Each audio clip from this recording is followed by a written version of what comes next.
On today's Hey Cuz podcast, we welcome Tyrone McDuffie. Ty is a Raleigh-based author, entrepreneur, and cultural storyteller. He founded the Griot Grits Project, an innovative platform that uses AI and open source tools to preserve African American family history. From podcasts to National Archive, his work blends technology and tradition to uplift voices across generations. Ty is also the founder of Space in Time, a platform supporting food entrepreneurs and an advocate for international fatherhood through his writing on daddyhood. Family, please help me welcome to Hey Cuz podcast, Tyrone McDuffie. Welcome back to the Hey Cuz podcast, your favorite cuzcast, where you're either a real cousin or a play cousin. Well, today we have a play cousin, and he is almost like a real cousin because he's like fam.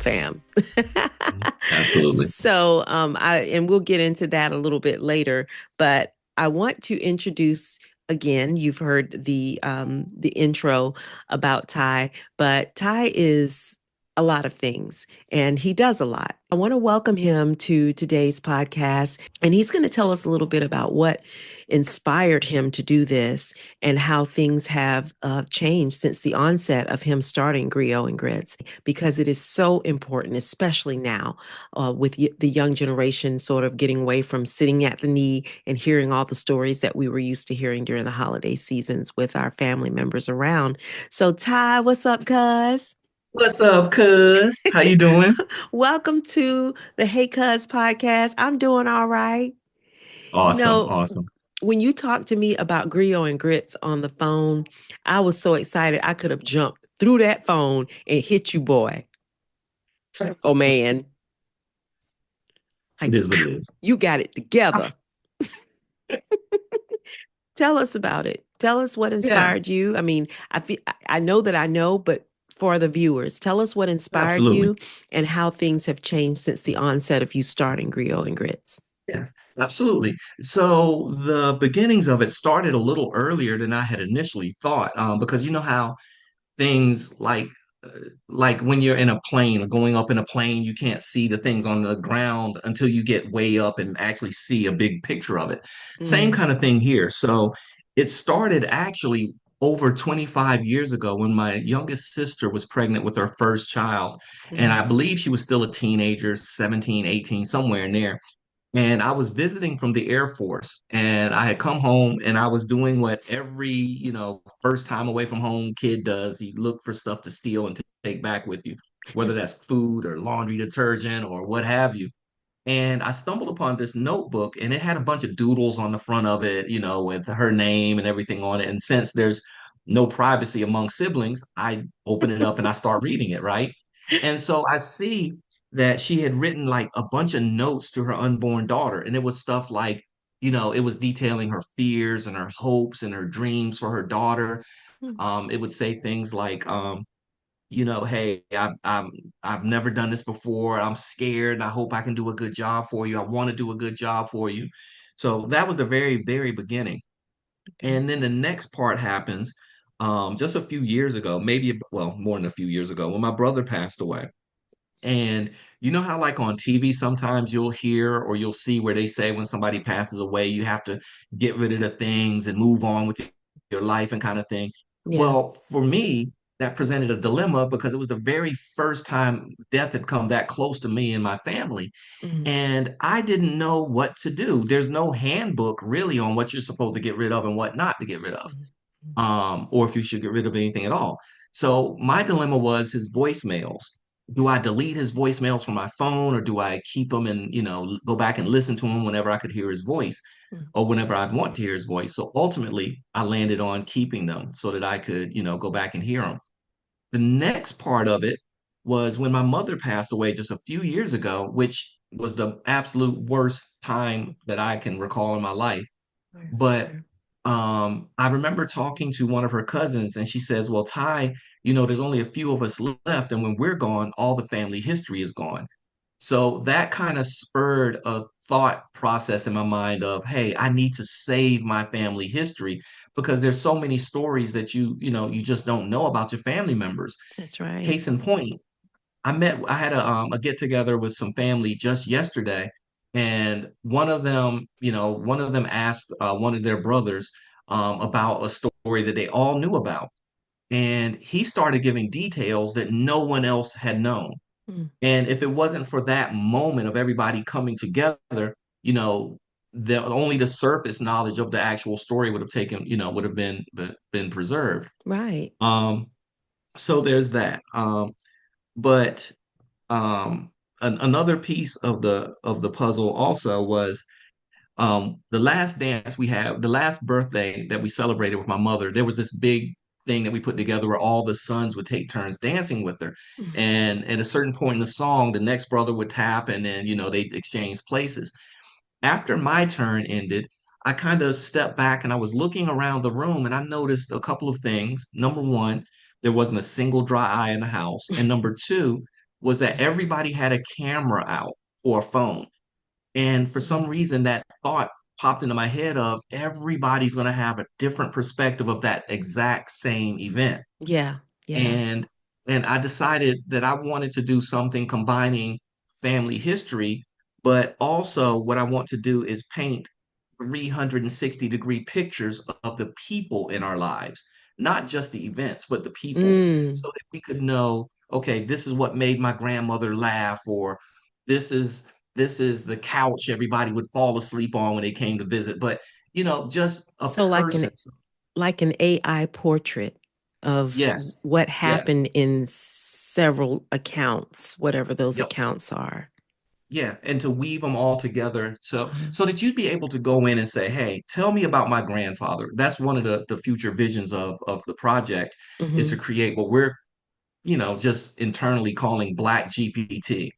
So you could go in, yeah, I know, right? You could go in and say, "Tell me about my Not Black grandfather," and GPT. Black GPT, we keeps it real. But it Okay, gives you Ty. a more, yeah, I know. It gives you a more complete picture of, the person and not just surface knowledge. Yeah. So that's like the history of it, and from the very inception.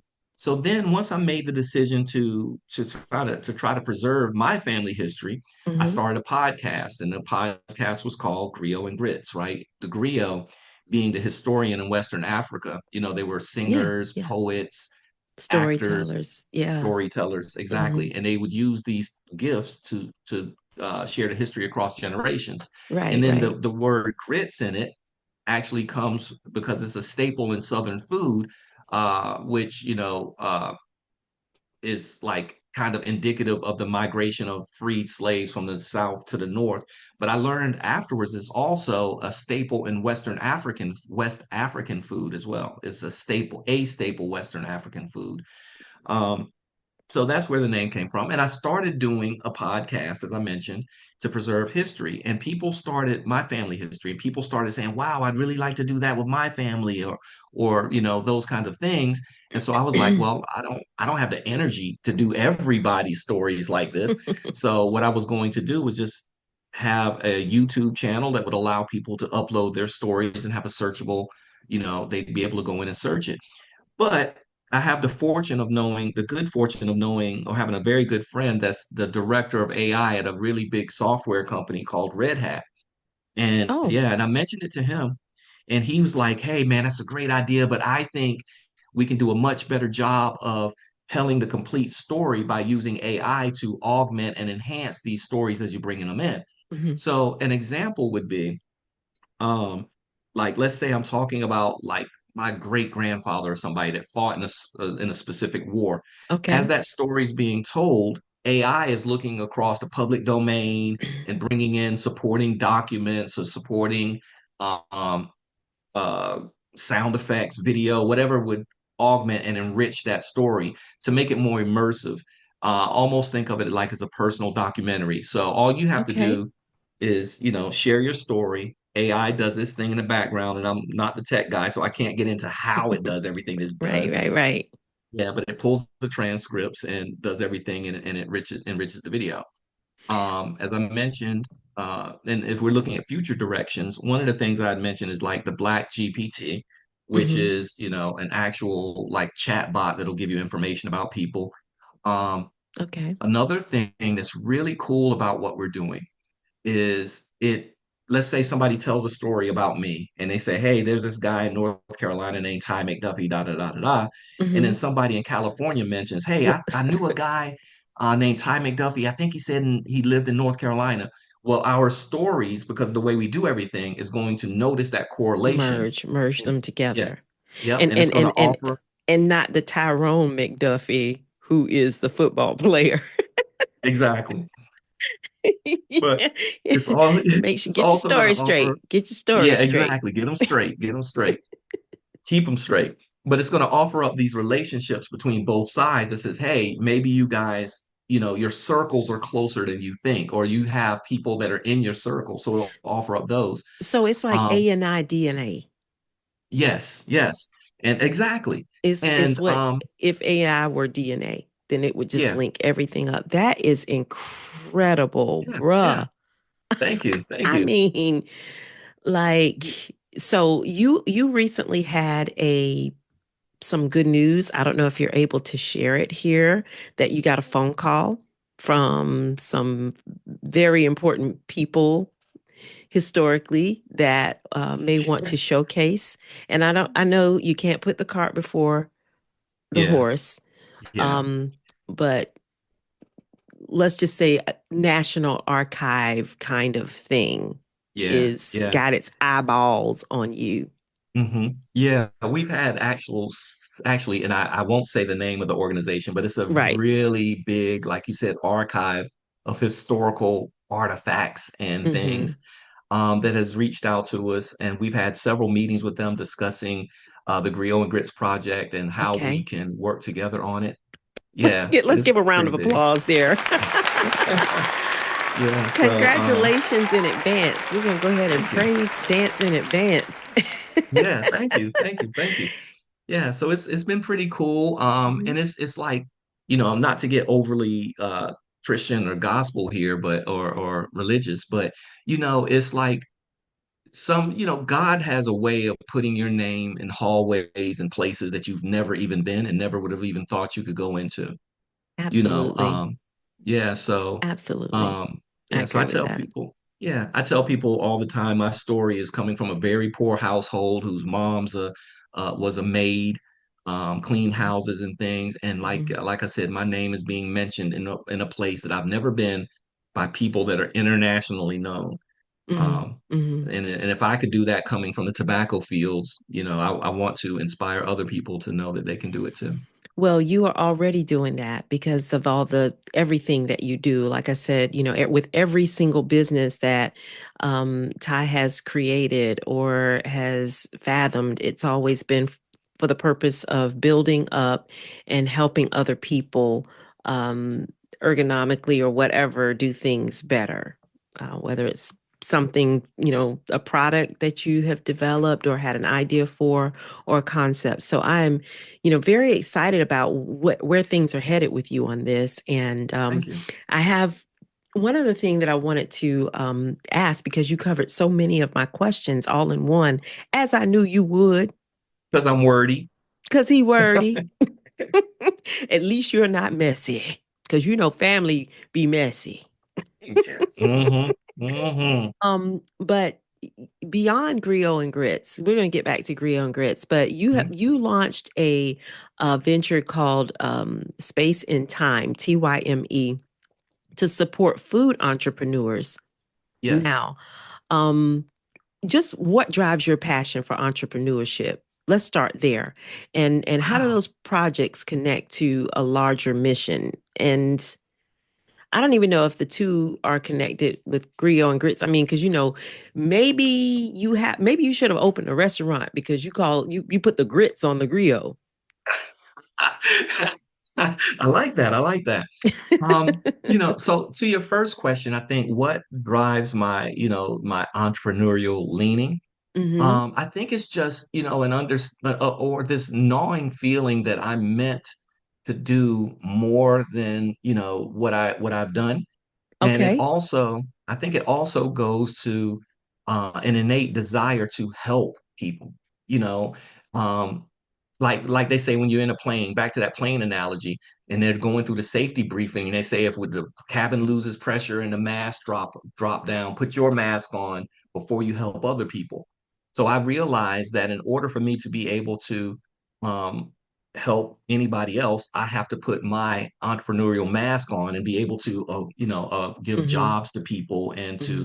to help empower people. Because when these things grow, my goal, of course, is to make money on them, but it's also to give other people opportunity to learn how to run their business, to learn Yeah. how to think Yeah. through the ideation process, to meet with how to talk to venture capitalists and walk into a room with authority, even if you're scared as heck of Mm-hmm. walking in there. So Mm-hmm. there's so many things I want to do to help people. Mm-hmm. Um, and And I that's a think, and this is a good time for that, especially when Mhm. people feel like venture capitalism opportunities are drying up. It gives them a hope. Yeah, absolutely. And I think, there's lots of venture capitalists that you can actually go to some of them and just say, hey, I don't even have an idea yet, but I just want to see what you guys do Hmm. and what do you look for in investing in companies and things like that. So Hmm. even Hmm. those are learning experiences. So, but you're Well, absolutely right, and as you mentioned, like it's harder now and maybe not as easy to get that money from the VCs, but if you mhm. learn the game now, when it does free back up, That's it. you're able to So do it. now is Yeah. the time for training, or to Yeah, go back to boot absolutely. camp if you've already been, or to Yeah. reimagine Yeah. Yeah. what that space is. Mhm. So now getting back to Griot and Grits, how do Mhm. families begin? Just simply, how do they start? Because we're going to post your information up here, how they can reach out Yeah. to your website. But Yeah. for families who may not know where to start, just with documenting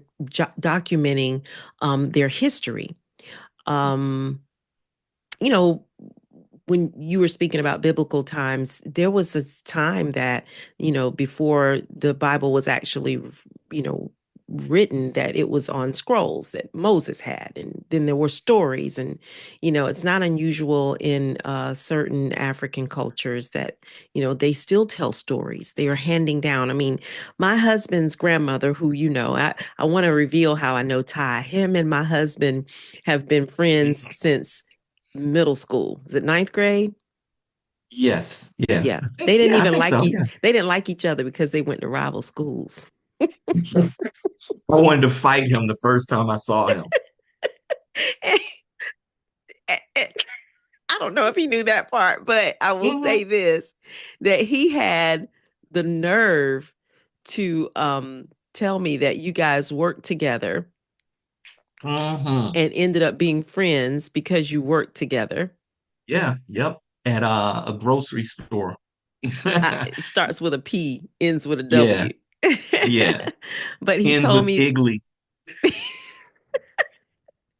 yeah, we don't want to say the name on the vine. Mm-mm. But he told me that you started working together, and then you ended up going to each other's house and wanting to play with each other and eating dinner and meeting each other's Yep. parents. So it's amazing how enemies can become frenemies and then just friends. Yeah, absolutely. When you just give somebody a chance and you learn, how they are. Like I said, I wanted to fight him right out the gate, just the very first time I saw him. But, once I got to know him a little bit and see how he was, I was like, okay, this guy's pretty cool. And he became a brother. So, yeah. So getting back to what would you advise for families to do? Yeah. Um, give them something. What would you advise them to do on preserving and starting their own stories? Yeah. So you touched on something that I want to kind of circle back to. Is like one of the problems that we've had now is it used to be that we'd have a lot of family gatherings, and those would kind of naturally spawn these conversations. But now that people are so spread out and things, we don't have those opportunities to get together and hear these stories as much as we used to. So No. the very first thing I think is you have to be active about it and you have to be proactive. And if you make the phone calls, or visits to people, ask about the stories, ask about, hey, what was granddaddy like? Or tell me about this, because the people that have that in their minds, they want to share it. If you bring it, up to them, they'll share it. The second thing is like find the pictures, find the newspaper clippings. My mother used to keep all kinds of stuff. Like I remember a newspaper clipping about Jackie Robinson, you Mm. know, and that she kept, and she had wrapped it up Wow. in tape. But find these little artifacts, and keep those pictures. Make sure you label the back of the pictures while you have people around and you have a old Polaroid or something. Say, hey, grandma, who is this on this picture? Oh, that's Uncle James, and write it on the back and those kind of things. Um, so you just have to be really proactive in making sure that you preserve the things that you have. Also, for me, I think it was important to try to always be in the moment. I know that sounds kind of, Okay. just silly, but a lot of times, I've noticed my daughters will come to me and say, hey, Dad, remember when you used to take us out to do this? And I'm like, no. And they're like, Mm. but yeah, we did it so often and these kind of things, and it just meant so much to us. But because I was always tied up in, well, I'm gonna go out and fly these kites with these kids, but I got to get back in the house Trying to in make 10 it minutes, that happen. I wasn't paying attention to the moment. So you Mm. have to make sure that you stay in the moment. And back to the pictures and things like that, one of the things that Griot and Grits also does is it's not just the video and audio interviews that we do, but you can also upload or, when we visit, and ultimately what we want to do is have a mobile app that and people can just record and there's a script of all the questions and things. Oh, okay. But for now, we actually go on site to different places and do these videos and things. But you can bring pictures and newspaper clippings and all of that. And the way we would digitize those and the way AI is going to work is it recognizes when you mention certain things. And when we match up the pictures with what you say, it can automatically place those in the videos where they Okay. belong. Okay. So That pictures makes are sense. important. Yeah, yeah. Pictures are important. Staying in the moment is important. And actually actively going after information is important as well. And journaling. Journaling. And journaling. Let's not forget Yes, about that. absolutely. Yep, Yeah. yep. And So, I'm glad you brought up journaling too, because there's so much information that we lose. That's just simple things like recipes, right? mm, And you just mentioned yes. journaling, so I just started thinking of writing. A lot of the recipes that we get or that we do have from like our grandparents or what have you are handwritten, little recipes. Let me tell And you, mhm, my mother has my grandmother's potato salad recipe, mhm. and nobody knew it until after grandma died. Wow. And my Yeah. grandmother would, not to embarrass my mother, but my grandmother would complain about my mama's potato salad. She would say it was too chunky. And Charlemagne knows how to make potato salad because I taught Hmm. her how to make potato salad and why she makes it so chunky. And, it was like out of defiance that my mom wouldn't make it the way she was taught to make it because she just didn't want to have to make it. Hmm. Yeah. But Now. the Mhm. Thanksgiving after my grandmother passed, when we discovered the potato salad on the table, it looked like grandma's potato salad. Mm. And everybody started eating this potato salad. And for me personally, it was like everything just came back. It was just like the Yeah. tears Yeah. And that's a because beautiful. what I was tasting was grandma's potato salad. Yeah. Yeah. And someone said, who made the potato salad? Mm. And it was Shirley made it. And that Wow. was when I knew in that moment, Ty, that my mom, she always knew how to make it Hmm. because she had Yeah. been taught by the master of the Hmm. potato Hmm. salad in our Yep. family. Yeah. Yeah. And Grandma's potato salad. And I keep saying I'm gonna get that recipe because I yeah. I had grandma's recipe for biscuits while she was Hmm. here. And you can talk to Chris about this later, but them biscuits did not turn out. And then she had the nerve to call Chris and say, how did those biscuits turn out? And he Mm. was like, you know how you throw rocks across the water so you can see them skip? And you're Yeah. right. We do have to write these things down, or at least remember them. Now, I'm gonna tell y'all now, cause I buy my biscuits. I'm not needing any dough. I By decided the that can. biscuits were not it for me. Now I can cook. Hmm. I want to make it clear I can burn, but I just, you know, but that potato salad, Mama, if you're listening, I need the recipe. Wow. And see, Sylvia, that is the essence and the beauty behind what I'm trying to do Mm, is that story right there that you just shared. I mean, it gives you a deeper perspective and a deeper understanding of that relationship between you and your mom and your grandma, and you and your mm-hmm. grandma.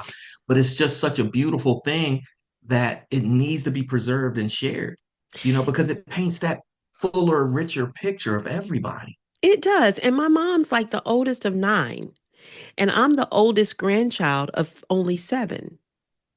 And there's like a lot of years between me and the last crew because they are much younger. In fact, at one point, my youngest cousin, who's a pastor now, said to me, "Are you our aunt or are you our cousin?" I was like, "What you trying to say?" It's like you were born a long time ago.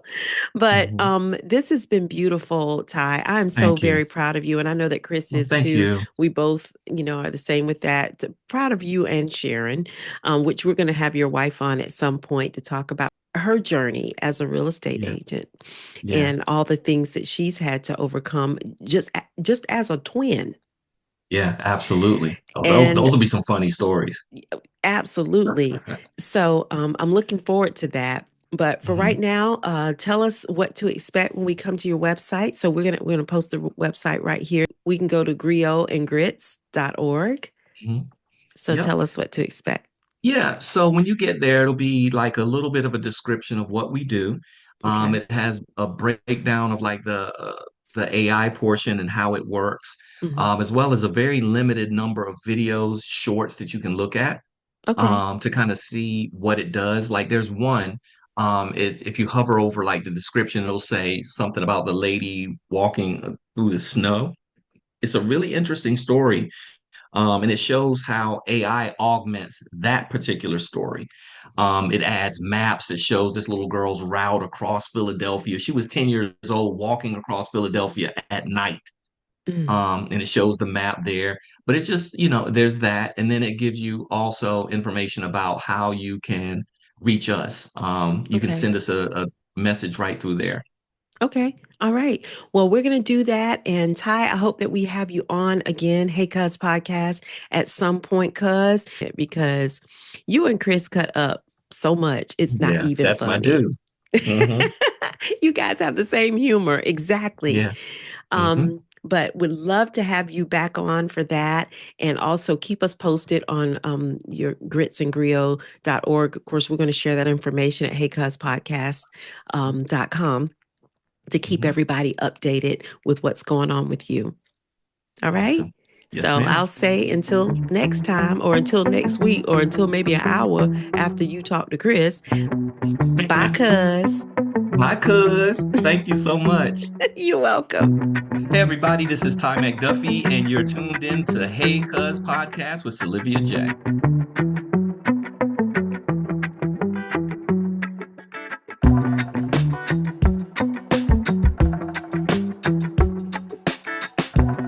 Thank you for joining this episode of the Hey Cuz podcast with me, your host, Olivia J. I hope that you will like, subscribe, and share. Don't forget to post your comments. We'd love to hear from you.